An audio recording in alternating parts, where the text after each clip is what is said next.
Thank you, Mr. Chairman. Mr. Secretary, it's good to see you. Likewise. As you know, the Infrastructure and Jobs Act, or IJA, expanded discretionary grant funding by 500%. But as you and I discussed on a recent phone call, on a per capita basis, Indiana ranks dead last in being able to secure IJA discretionary grants. And when I say dead last, I mean we're behind all of the U.S. territories as well. That's tens or even hundreds of millions of dollars in foregone projects to improve Hoosier communities like your former stomping ground of South Bend and across the entire state. Can you assure me that you'll work toward a more equitable distribution of IJA discretionary grants? Well, thank you. Yes, we want to make sure that every state, including Indiana, where and your district, where I spent the majority of my life, get a fair shake in these processes and welcome opportunities to work with project sponsors who came close but didn't quite make the cut on how to refine their applications for future rounds. Thank you, Mr. Secretary. This May, your agency was the victim of a cyber attack that compromised personally identifiable information of 237,000 current or former federal employees. At a June briefing in this room, I was asked with your CIO, and I raised specific questions about the DOT's cyber modernization plan, including what the plan is, as well as funding and staffing needs. Your CIO committed to providing this information, but yet over 90 days later, we haven't yet received it. Can you commit to providing a written cyber modernization plan, budget request for additional resources, and an update on the DOT's response to this breach to this committee within the next 2 weeks? Thanks. Well, our cyber activities with regard to the budget side will be contemplated within the President's budget request. As far as an update, certainly we'll work to make sure you get the information you need. I've been working with OCIO on not just the response to that particular incident, but the outlook going forward. A lot of activity on this, and I want to make sure you and your colleagues are well informed on the progress there. Great. Thank you, Mr. Secretary.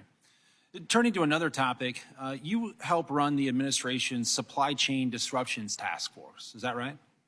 Yes, I'm a member of that. Great. Let's talk about drayage trucks, which haul shipping containers between ports, rail yards, and distribution centers. I think it's fair to say that these trucks are part of the linchpin of our nation's supply chain. Do you generally agree with that? Absolutely. In that case, I want to flag something for you that seems like a major supply chain disruption that's brewing. Beginning January 1st of 2024, in just over 3 months, California will require drayage fleets to purchase only zero-emissions trucks. Let me ask, do you know how many zero-emissions Class 7 and 8 tractor trucks and terminal tractors were on the road statewide in California at the end of 2022? I know that this is a very new technology, so you're not going to see a lot of them deployed just yet. Yeah, so there's only 100, you're right, it's not a lot, it's 192 that were registered in the entire state, and they're all electric.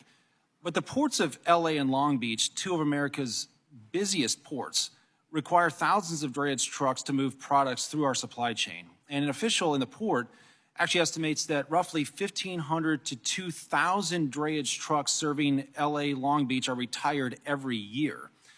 Given that there are only 192 Class 7 and 8 electric trucks across the entire state of California, do you think that all 1,500 to 2,000 drayage trucks will be able to be replaced with electric vehicles next year per this new mandate?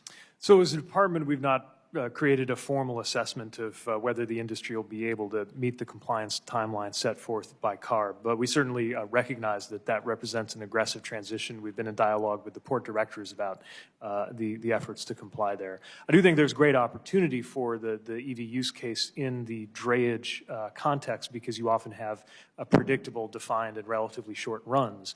But that doesn't mean all of that technology is immediately available, and certainly something that we're monitoring, though we don't have direct authority to tell the state what to do in that regard. So while the federal government may not have direct authority to tell the state what to do, this California mandate to move to zero-emissions vehicles with drayage trucks is a mandate that was enabled by a waiver from the Biden administration. Do you support that waiver? Well, certainly we stand by any regulatory action we've taken in this regard. And if we allow them to continue down that path, but the trucks simply aren't available, how does that help enable the supply chains that my constituents depend on? Well, again, I don't have a formal assessment of how the compliance path is going. I know that it's going to require aggressive action. I also know it's going to lead to fewer cases of asthma in and around those port communities, in addition to the other benefits that are going to come from that reduction in pollution. So, certainly there's an important policy goal at stake here. We'll do everything we can to support it being compatible with another important policy goal, which is smooth and effective supply chains in the U.S. Thank you. And Mr. Chairman, I yield back.